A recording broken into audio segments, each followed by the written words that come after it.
It's snowing outside in Washington, D.C. right now. Winter. Hello Lesbian Central, today's Thursday. My name is Trey and I'm back again. So this week we have two topics like always. The first one dealing with drunk love confessions and the second one dealing with misrepresented or underrepresented sexual identities or sexual orientations.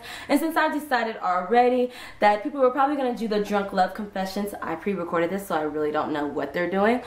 I am going to do the underrepresented sexual identities / sexual orientations. Wow, that's a mouthful. Breathe. And instead of going through all of the misrepresented or underrepresented sexual identities, I decided just to pick one. We don't want this video to be that long. I'm going to talk about asexuals. So hello to all the asexuals out there. If you're actually watching, hi, welcome. Please let me know if any of the things that I'm saying is still misrepresented, what an asexual is down below. I am still learning. I am willing to learn more. So if you have any other facts, leave them down below. But I'm going to get straight into this. So, asexuals are beings that do not experience sexual attractions towards others.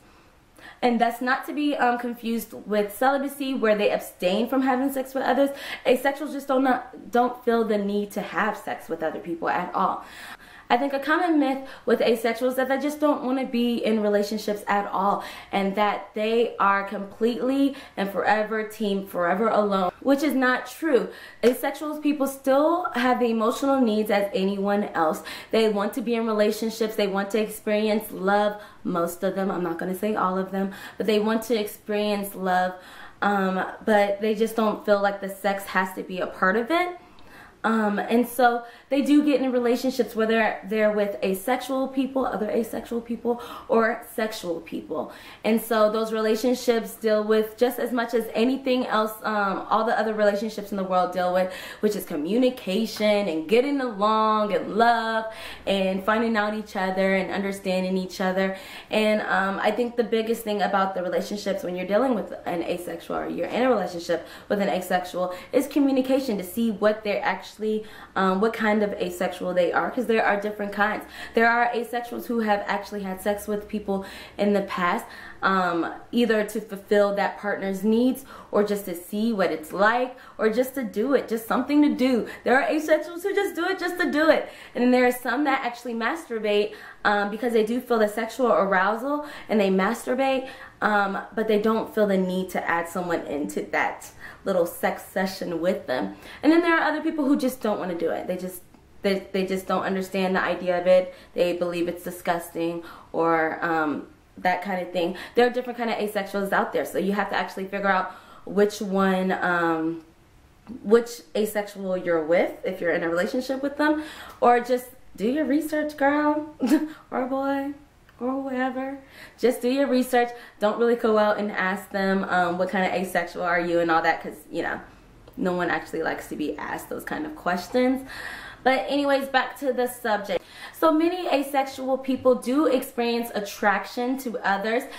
They can be gay, they can be lesbian, they can be heterosexual, they can be bisexual. They can experience attraction to someone. It's just not sexual.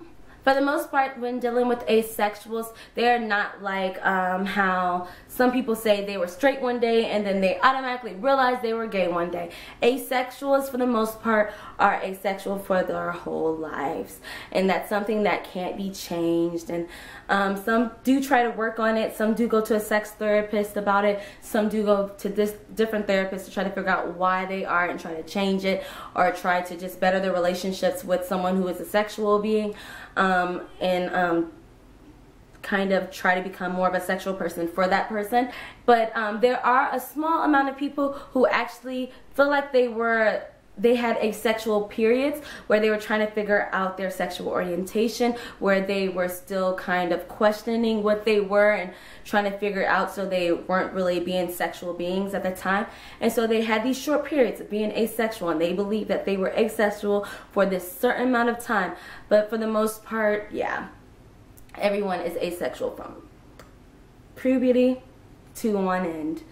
Just to close this video, I would just really like to stress that being asexual is not a bad thing. These people are not different. They're not crazy. Basically, they just don't feel the need to build a relationship around sex, which, to be quite honest, all of us should feel the same way. We should all deal with our communication and love and find that love first before delving into sex, because relationships based on sex just do not work. Trust me. Trust me. But they're not strange, they're not crazy, and their lives could still be just as fulfilled as anybody else's lives, and they could be just as happy as anybody else, and it's not a forever alone sentence. So that's it, guys. Please let me know again if there's any asexuals watching or anybody who's a little bit more wiser on the subject than I am.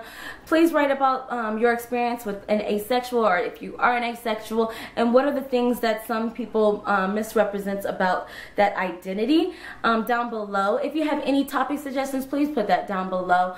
And I hope everyone is having a wonderful, wonderful, wonderful, wonderful day and a wonderful week. And I guess I'll see you next week. Again, did I already say this? If you have any topic suggestions, put down below. You should. Okay, guys.